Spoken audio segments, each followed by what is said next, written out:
Welcome to the Christian Wellness Podcast, here to point us all back to God's design for true wellness in all areas of our lives. Now, I mention God's design because as a Christian, I believe that God is our creator. I believe He has the best blueprint on how we should live our lives, and so we should look to Him for guidance on how to live well and abundantly. Similarly, if we buy something from a manufacturer, we know that we should refer to the manufacturer's guidelines to make sure this product works as well as it should, and for things that we should not do, things that will break the product.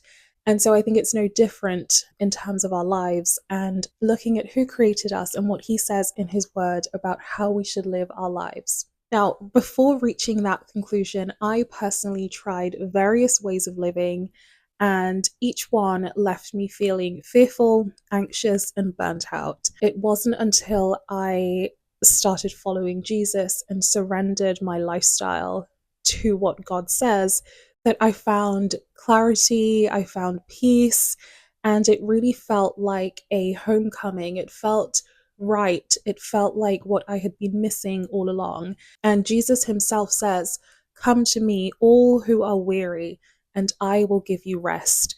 And isn't that what we all want? Rest in our minds, in our bodies, in our spirits, so that we can be the best and fullest versions of ourselves. So before we dive into all of that, I'm sure you're wondering who I am and why I'm even talking about this. Well, my name is Regine. I am from the beautiful island of Jamaica, which is, of course, a Christian country.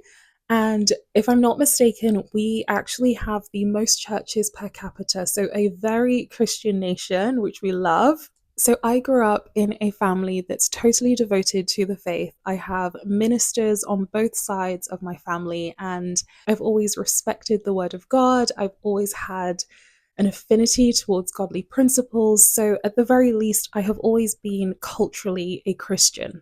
Now, as I grew up, I, of course, explored many different paths, as most of us do. But as I alluded to before, all of those led me to very dark places. I now have the clarity I have always been looking for.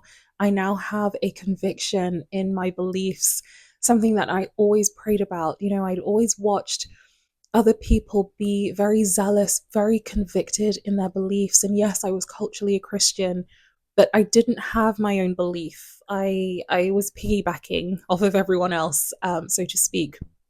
And it's by the grace of God and answered prayers, because this is something I prayed about continuously, is give me my own conviction.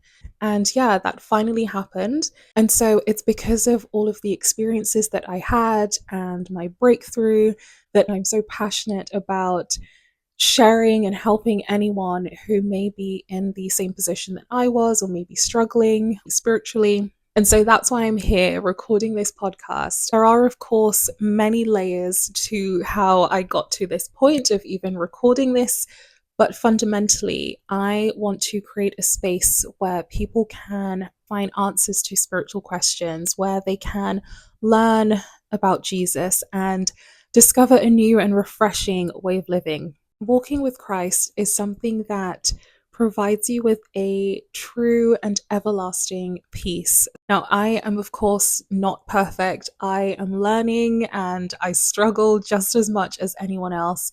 But what I have noticed is whenever I do struggle and I look at why, I notice that it's always rooted in some form of self-reliance or idolatry, or I find something else that means I'm not totally submitted to God's will and what God says about that situation and how God says I should approach whatever it is. And so that's what this is all about, pointing us back to God's design and what He says we should do, because it's only in Him that we can truly be well. So with all of that being said, if you're even just a little bit curious, I encourage you to follow me on this journey, subscribe to this channel. It's absolutely free. I will be posting new videos every Sunday right here. So yeah, go ahead and subscribe, like the video, share it with a friend, and I will see you back here next week.